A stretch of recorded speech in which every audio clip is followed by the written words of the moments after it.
Welcome back to the Jane B Show. So today we're going to continue the conversation on the true meaning of good hair.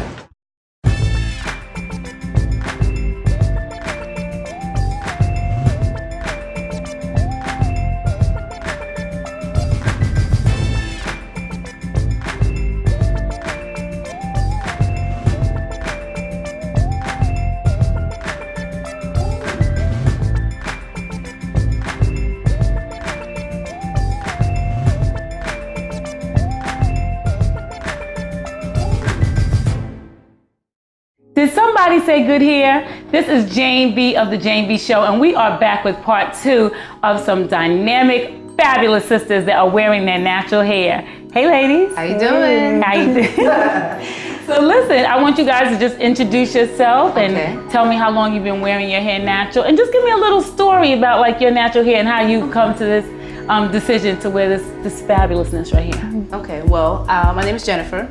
And I'd say mine is 2 separate stints. One that was 3 years from 7th to 10th grade, and one that was in about my mid-20s for about 5 years. I've been natural, I'd say 30 years. 30 years. And it really wasn't ever a decision to not be natural. I mean, the first time when I got the creamy crack applied, it was really just from begging my mother so that I could have like an Anita Baker haircut that some older relatives had. And I just wanted to be, I wanted to be down. I didn't appreciate the work that she had put into growing what she considered her hair, because she had put so much work into it. And then the second stint, I was actually a customer of Miss Jessie's and going through her whole Silkner process, but you can still wear your hair natural. That's a whole other conversation. But it's really just been like, this is who I am, and let me just, work it. Okay. Well, I'm Sabrina, and I've been natural for a year and a half.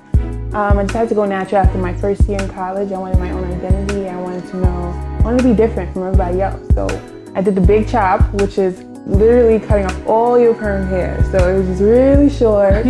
And at first, I didn't know how I felt about it, but I got a good reaction to it. And that helps. So a lot. And so many girls were doing it. And I had a support system, and I even influenced other friends that I had to become natural. So it helped me a lot to find my own identity, to find out who I am. So I don't depend on fake things. Natural, and this is who I am. Nice. Now, I was wearing my hair natural like you ladies before I decided to put micro locks in it. And I know when my hair was in free form, like you guys here, I had like a challenge, like taking care of it. So let's just talk about the products you use and the maintenance, because you guys have such different styles. So like, what's your maintenance? Like, what's your like daily maintenance? So, well, you want to start? My maintenance, okay. Well, at night before I go to sleep, I usually do like little box braids and like twirl it and like stick it in. So in the morning when I take it out, it's like curly, or I could just pick it out and have a big fro.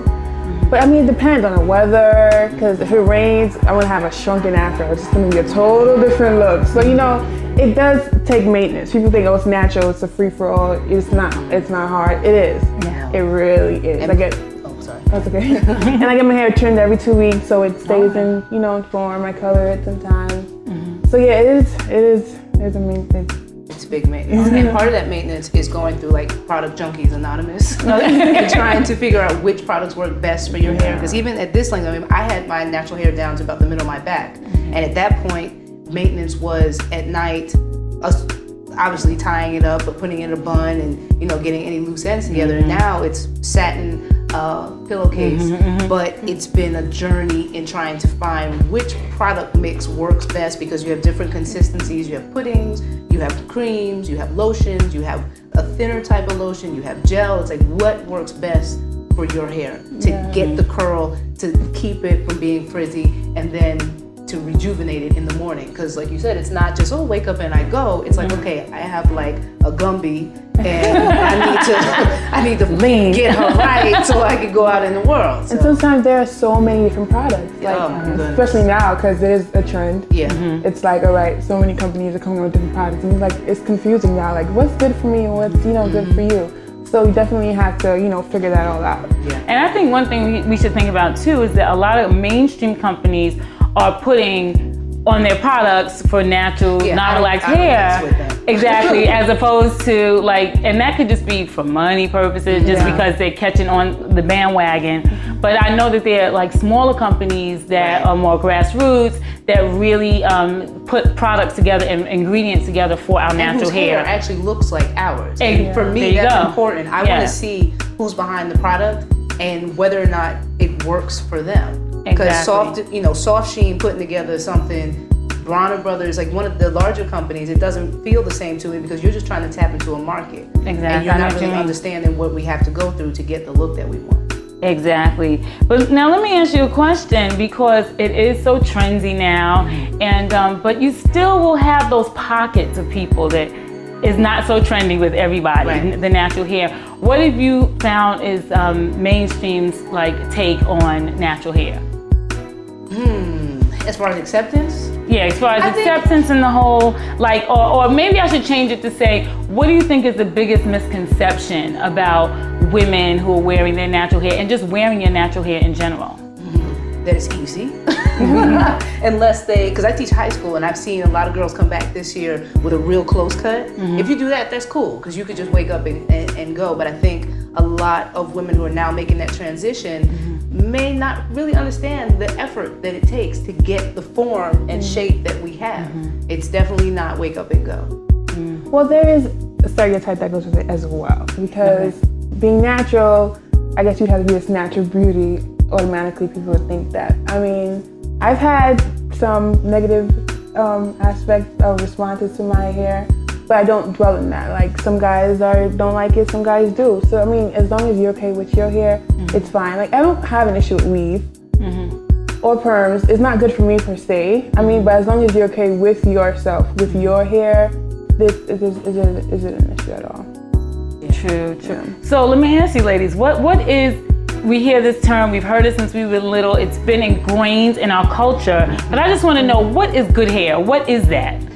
I don't know, to me, well, first of all, good hair is any hair that actually grows out of your head in all places. And then secondly, I think good hair, if we're going to use that term, it has come to mean it takes less time and effort to manage it. Like, my mother has what folks would deem good hair. It's silky, it's curly, it's like we go through here, we wake up and we're good. But I think that it's just what takes less time to style. Is that what, okay. Yeah. I mean, because who says silky hair and rough hair? Like, how do you know which one is better or not? Like, what aspect of it makes it better or not? Like, exactly. You know? Yeah, my personal feeling is that good hair is healthy hair. Yeah. Good hair is hair that is manageable. Well, not even manageable per se, but it's just hair that grows out of your head, like you said, in all places. I like that. In all places. Okay, and especially if it's just what grows out of you naturally. It's good because you are good. Right. Okay, just as a human being. So anything that comes from me is good. So if my hair is kinky, it's good. If my hair is straight, it's good. And you know what, just to build off of that, because you said it's growing out of you, it's very closely connected to what you actually put in your body. Exactly. And if you're taking better care of yourself, it's going to change what that hair looks like coming out of your head. Exactly, because it has a lot, because of thinning, like what we talked about, because everything, goes, that's like a wellness segment. Yeah, right. But it's like, but it's true, because a lot of times when you see balding and you see dry scalp and all these other issues, you have to definitely check your diet, because that plays a big part. And I think it's important also to know that everyone's natural hair is not the same. So you may say, well, I don't want to go natural because look at her hair. I don't want to go natural because I want to go natural because of her hair. Right. And that's not necessarily the case. And even on your head, your hair is different, because the hair that's back here is not the same hair in the front. Yeah, that is so true. The middle is much thicker. It's just, it's a process that you learn once you finally take that big leap. So speaking of big leaps, what would you say to ladies, men are natural for the most part, but what would you say to ladies that are on the fence about, transitioning into natural hair? Research, I would say. Educate yourself, talk to people. If you need to stop strangers on the street, gather as much information as possible, because you don't want to take that leap and not have the right tools, because it can be very frustrating. And you may feel like, it's not for me, I need the creamy crack. But just get yourself armed and informed.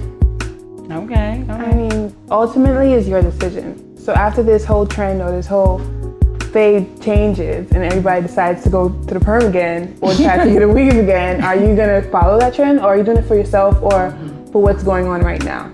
So it has to be your decision. Do you really want to do it, or is it just all in the hype? Wow. And you know, it's so amazing to me. What's interesting to me is that I will notice a woman with natural hair faster than I'll notice a woman without natural hair. Like when I saw you, I was like, I love your hair. That's the first thing I said. So, because you're tall, you know, statuesque, and you have big hair. I mean, that to me, you're different. You can't line up a whole, you know, group of girls that look exactly the same. And like you can't necessarily pick them out, but looking at you, tall hair, like you're gonna stand out. And I think that's what's so amazing also about being natural, that you're so individual. Right. It's such, you know, you're so unique. Right. You know, and it adds to your self-esteem and just the way that you move in the world. Exactly. Because you know that you aren't part of the cookie cutter, and I think it also affects, you know, the decisions. Well, like I said, how you move in the world, the decisions that you make. Exactly. Well, thank you guys. Thank you, ladies. Fabulous ladies for being a part of the Jane V Show. You guys look beautiful. Thank you. Keep wearing your hair. Keep doing whatever you need to do to feel good on the inside, because it's about feeling good on the inside and it radiates on the outside. Absolutely. Okay? Thank you for having us. Okay, you're welcome. So now you know, good hair is no longer a title reserved for certain women, but it's for you too. So embrace the natural, authentic you. So you can watch this and many other episodes at thejanebshow.com. Live your passion, improve your life.